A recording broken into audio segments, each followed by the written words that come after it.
Bien-aimés dans le Seigneur, shalom, shalom, shalom. Bana Mikilia Poto, Bana Afrique, Bana États-Unis, Bana partout dans le monde entier. Bozolanda émission Nabino, Béni de Dieu, Nakatia Béni de Dieu TV.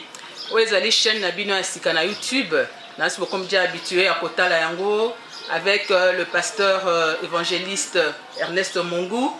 Oyazali visionnaire, il y a église Béni de Dieu, na Kivu la numéro 3, na commune à Kintambo, référence Maison Bungu, on a vers Vélodrome, ou bien on a Vélodrome, ok, na Maison Bungu, au Tunika avenue Kivu la numéro 3, église Béni de Dieu, à Tamona Moukie, Azawana à Kolakisao, et pas il y a pasteur Ernest Mongou, des places d'Ozali à Lelo, na Kivu la numéro 3, na église Béni de Dieu. Je vais surprendre au pasteur, je vais vous dire que l'église, je vais vous pasteur. Pasteur, avant toute chose, bonjour d'abord. Oui, bonjour, pasteur, ce que je veux dire. Pasteur, je vais vous dire que l'église Béni de Dieu. Oui, l'église Béni de Dieu. Oui, je vais vous dire que l'église Béni de Dieu. D'habitude, je vais vous dire que mais je vais vous dire pasteur. Oui, et Zali, signe ya komi qui s'est dit que son ensemble pour nous colocar Eloginaï. De ce programme, mon cours, tout le monde a dit chapitre 18 à partir du premier verset. Le Lenganini, Jésus-Christ après ce qu'il dit, c'est un juge unique. Oui, avant que nous ne pas ensemble, à qui la somme est montée, mais veuve a tout mis pour rendre justice. Il a tout mis ça, wanda, juge à cette oppression. Il y a un mot de journée à l'élo, le 20 septembre 2017, tout au chocolaté. Toko melate, toko liate, toko pata na mabele, toko tungisa nzambe, mais on a toute la journée. En fait, les années où et si la boîte, tout le monde a dit, les petits nombreux papa, nous va faire servir de Ngebana, Matigi Misala, Matarote Kabazali, Matamisala, Babiro, Bazali, avec ma témoignage, Bacho Père, Bazali, Awa, Matonné, la classe, Bazali, Awa, mais tout sacrifier, journée, le lot, nous, comme j'étais, même Liban, Toko Bimane. Mais on est à la contre de la parole de Dieu, puisque lui dit que celui qui ne travaille pas ne mange pas non plus. Il y a aussi toujours né Mobimba. La Bible déclare qu'il y a un temps pour tout, un temps pour toutes les choses. Et ça, programme est presque maté, ça déjà préparé avant. Donc pour dire que nous tenions sur celle qui est dans le petit Kakouang, dans le petit Kamadé, sur le petit Kasukali, pour tenir un pour qui y a Eza. C'est quoi le thème Eza Bromani? Le miracle de 24 heures. Vous pouvez expliquer que ça va quand même que ça soit dans Mozindo.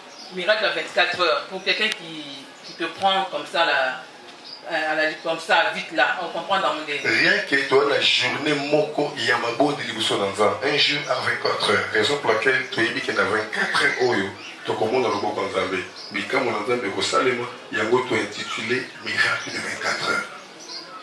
Et vous avez parlé sur la foi, c'est ça?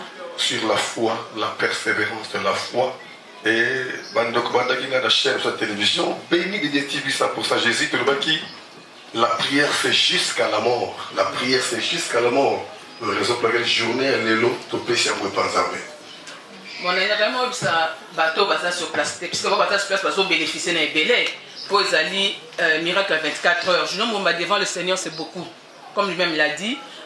Mais bateau bah là nous partout, na Mikilia Poto, en Afrique, en Océanie, partout. Au Européen c'est vrai que la prière jusqu'à la mort, mais une parole clé au Bango Zani. Le coup la chaîne d'Abisso et ça vraiment pour le bateau dans les bandes ya moka. Baye ba qui télévision oyo. Nzamba permettre de fungwama.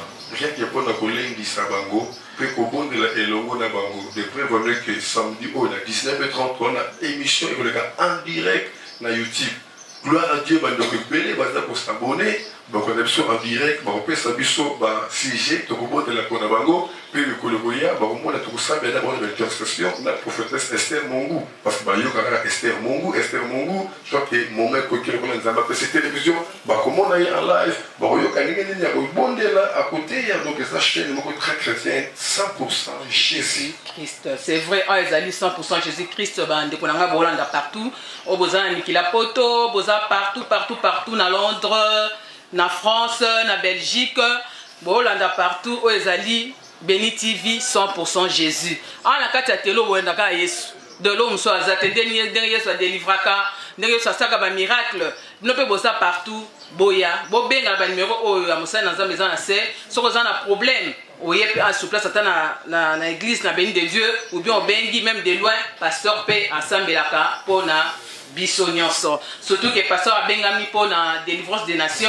et azosa bazosala mingi na kati ya délivrance bino toza musika bo benga po bato bazoya pe ya pasteur bazoka pe poto bazoza la délivrance awa. Oui, tu as eu le Ebele, bah aussi dans Londres, bah aussi dans Suisse, et Ebele puis bazar dans Sierra déjà bazar pour moi parce que les comme ce tout ça dans chaîne où il connaît ba ndeko bazar na mukili ya poto bongo siko ils na ba délivrance on nzambe azosenga ke to bonde la kaka na poto eska bazar mais après là ba on nzambe azosenga ke ba yati awa kuluka délivrance et gloire à Dieu bazoya pe Ebele pe nzambe on azak molisa.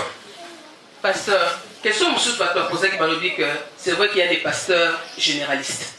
Mais on dirait qu'il y a des spécialistes dans le domaine du manque et sorcellerie. Vous avez tout ce que vous expliquer. Mais surtout, ce qu'il y a des défense de la sorcellerie, c'est surtout pour la banane. Non, délivrance, les spécialistes de la sorcellerie, c'est parce que ça, délivrance, pour le pasteur Mingi, parce qu'on a beauté, né le coup, les autres salémans, on est basé sur les spécialistes, mais on a délivrance, on a Boma, et Salemi, délivrance, on a Mion, mais la délivrance, ce n'est pas Ernest Mongo, c'est Dieu. Or, que nous avons à délivrer, à nuance que soit frère. Puisque le système paye à faux témoignage dans celui qui est sur le camp paix. Parce qu'il y a un moment donc quoi mon salami moutoyer a vu des délivrance mais après on a une délivrance donc il peut être méthodique on a béni de Dieu va délivrance c'est vrai dans sur témoignage fait années. Oui, nous avons dit c'est plutôt le moko. En tout cas, la plupart des personnes massacrent dans le témoignage. La plupart des personnes massacrent dans le témoignage. Nous avons dit donc les gens ont battu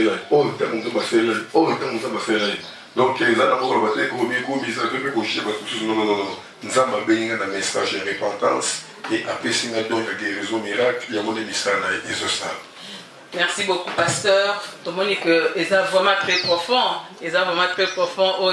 émission il y a tellement de batabaso landa biso ba fidèle à béni de Dieu n'a pas bolé bon permis n'a pas son beauté ba vitesse sa béni de Dieu n'a moni Benjamin Madia pour na pc beauté makasi na rolinga o ba quand même liloba suka pour na ba o landa biso na mikili ya poto.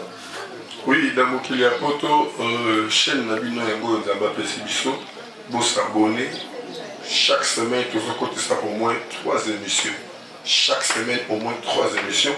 Puis dans le baki, Kilt Nabiso, il y a dimanche le 1er octobre, tout ça en direct na poto. Donc en direct na YouTube. Bateau va venir abonner, Kilt Nabiso, il y a le 1er octobre. Donc à partir déjà, il y a 10 heures, ça va permettre beaucoup de temps en ligne, beaucoup de choses en live, en plein Kilt Nabiso. Je crois que vous allez mal à merci beaucoup, bien-aimé. Beaucoup Kolanda, émission Nabiso, béni de Dieu. Oezo les Kanakat, il y a Béni de Dieu TV, aux chaînes nous sommes habitués à Kotala na YouTube. Merci beaucoup na pasteur Nabiso évangéliste Ernest Mongou, merci pasteur. Merci na ma fidèle à Béni de Dieu. Merci na ingénieur Nabiso Papi Mukala na régie. Totiki moment on a beaucoup na bino, ba numéro de téléphone pasteur akopesa pona oazana posa obenga ope abenga papa. Oui, bande Kobango on a 00 89 75 15 851. 00 89 75 15 851 topé 00 43 81 42 17 534.